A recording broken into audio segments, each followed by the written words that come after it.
My journey with computer science started back in 1996 when I joined IIT Bombay Computer Science Department.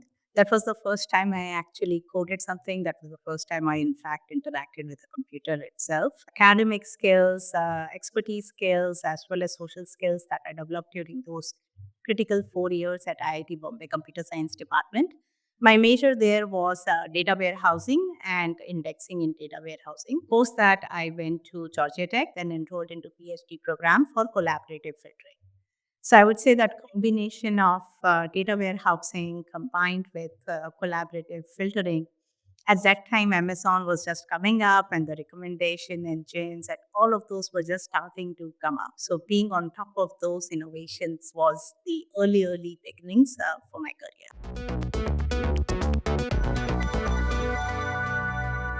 Amazon was just coming up. I think what attracted me more to the Amazon was their recommendation engine and having the curiosity just to learn on how they are taking collaborative filtering algorithms to its next level was my first exposure to AI ML. I would say. That was my PhD thesis as well as some early part of enterprise search. So, enterprise search is different from the global search. It has some more nuances because it's more contained, its network authorization also plays a role. A lot of my research at that time evolved around crawling the web in a controlled fashion to achieve a specific goal, not for a generic search query. And the second research project was on collaborative filtering. So those were my two early research projects, and both of them were driven out of curiosity, I would say, more than anything else. My second project, which was on the enterprise search, led me to join SharePoint in Office 365 team. So I dropped out of PhD and then joined Microsoft SharePoint enterprise search team, relevance algorithms as well as crawling and applying machine learning there. At that time, the products were being shipped on a CD, moving from a point of being research oriented to being the code perfect. Because once the CD is shipped, you cannot take it back, you cannot update it. So that perfection in the code shaped me as a software engineer, I would say. Before that, I was more of a student and a researcher. It was called as Microsoft Office. Then there was some part of it which was called Office Live. Some part were called BPOS. Then it all became Office 365. So I went through that whole journey of being involved in one product and SharePoint Search to being involved in multiple products and the journey from moving from CD to the cloud, moving from a single tenant system to a multi tenant system. That entire journey was over a decade in Microsoft. After my Microsoft journey of over a decade, then I moved from Seattle to Bay Area. I joined Facebook, led their social graph caching core infrastructure team. And this was a pure large scale distributed systems. That time it was responsible for serving 7 billion queries per second and some of the largest social graph caching infrastructure hosted in the world. So this was again filled with cutting edge technologies as well as going very deep into infrastructure. I was in Google Workspace when the COVID hit, when the pressure on Google Meet and all the chat systems, they saw a lot of pressure and a lot of innovation at that during the COVID times. So I was there for 5+ years in Google Workspace. I am based out of Bangalore. I spent 18 years in US and then I moved to Bangalore a few years back along with Google. After that, I moved to Mindtickle, which is a Series E unicorn startup in the revenue enablement space. There is some continuity of enterprise and data and large scale systems. Given journey in Office 365, Google Workspace, Mindtickle, all of them have this kind of common.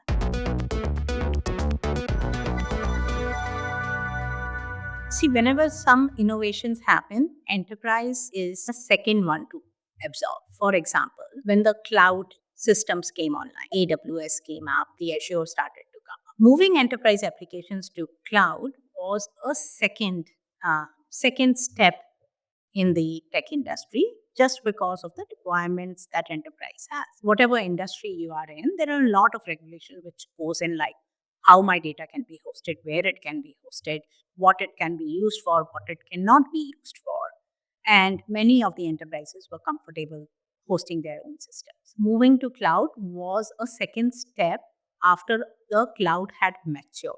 2013, 14, about a decade ago, that's when I think enterprise adopted. Now it has been done and dusted. We all have the right tools to do it. That movement opened up a lot of possibilities of AI and ML to be applied on the cloud, because now it was no longer constrained by your own data centers, your own hosting, or the whole data governance. All of those trends, they started to come in with this new wave of Gen AI and how it is being applied everywhere. I feel like that is something which is very exciting.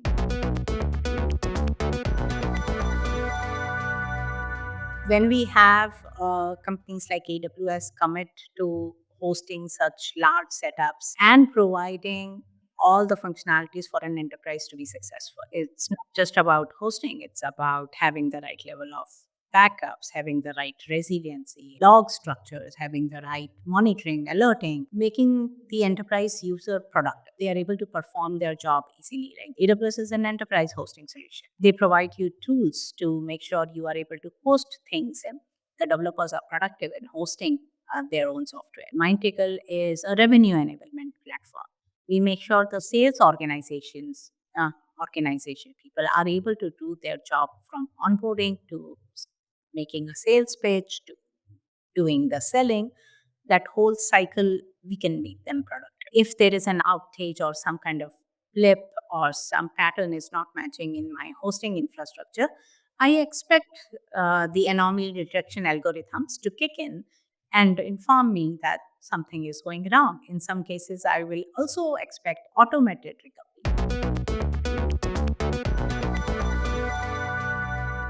My career has been 22 years. And there has been technologies that have come and gone. Gen AI is the one that is the one to stay, because we are seeing the impact and the change of it very, very fast. We have seen many waves of some XML things come and go, crypto stuff come and go a little bit. Then we also saw the whole of AI ML, but it's taking a long time for it to converge into models, to find the right models, and people would not have resources to find the models. Now we have come to a phase where many things have become very easy to suddenly do the POCs or productionize. I can't even count how many different models are there now.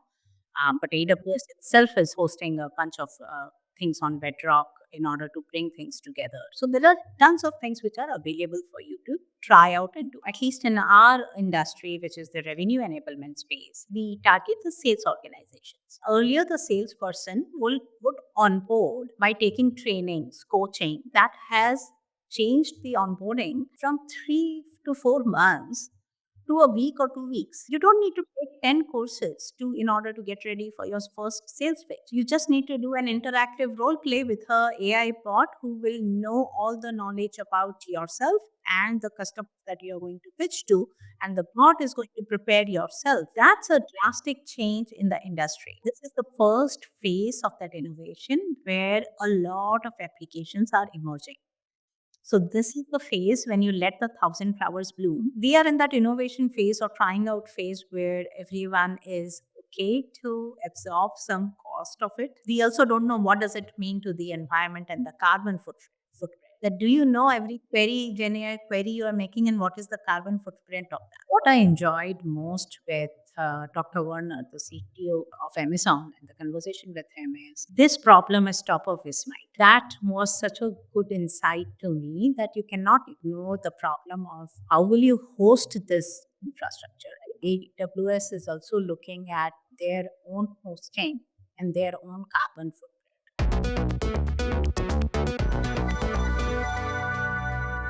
I mean, AWS has been our partner in this journey all throughout. And I would say there are so many ways in which AWS is supporting. On AWS Bedrock, we highly depend on Cloud's Sonnet model. We are doing the self guided programs and sales training through that. We have the just in time enablement using some of the open search models as well. We have a conversational AI tool, and AWS transcribe service is used there. We also used AWS recognition, which is like we automatically provide the thumbnails for the course depending on the what video conversation or what the content is. A lot of our use cases are powered by AWS. They listen to our requirements very, very carefully because some of them are not very generic. For example, the transcribe service, as soon as it comes out in English language or some innovation comes out in English language, we have customers all over the world. German, Spanish, or some other European language is also a very high priority for us. And partner with them to do the tryouts and get the same thing launched to other languages as well. And we get a lot of support from them and being in forefront in that innovation. We are also the first team to raise our hand and say we are ready to try something new when you have it.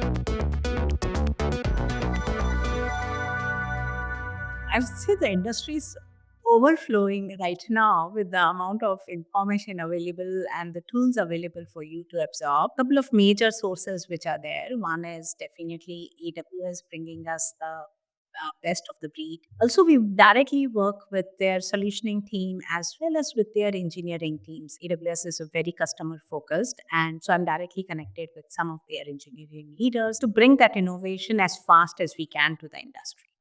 And I think that partnership is going really well. It's just enabling my engineers to take risk and to go forward with any POCs that they want to do, and encouraging that culture in the engineering teams where they are teaching me on what is possible, what is not possible. We have a culture, a very, very strong culture of having casual demos. They tell me on what is the latest which is coming in and what is working, what is not working. Because reading something is different, but seeing that applied in a world which I am very, very familiar with, or in the code base which I'm very familiar with, for me, that connection is my very big learning point because now I know this is something real which people are benefiting from. There is always a new demo which people share, whether it is about how they can write the code faster, how the data migration, which used to take a week, can be done in a day, how the end to end unit testing can be done, how can you monitor the traffic and convert it into a test case.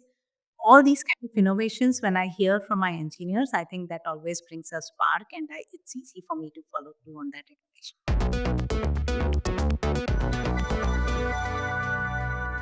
I've done a lot of outdoor activities, whether it's hiking, skiing, rock climbing. But then I went through a very severe knee injury and some surgeries. So then I had to change my passion a little bit. If I'm able to do a couple of workouts a week, couple of yoga sessions, okay, this is something that my family really enjoys. We all sit together and we play.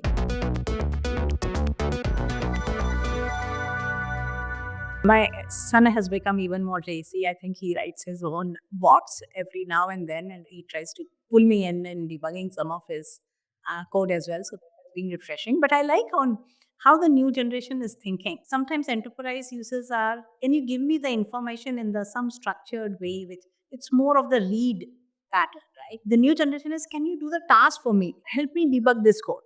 Like he will write his own bots, but if he runs into a problem, then he has to use Cursor AI or some other tool. In our engineering team, I see a lot of college grads coming in using LLM as a coding assistant right from day one. So I feel like some of the productivity which this new generation is bringing, they are bringing that fresh thinking for all of us to learn.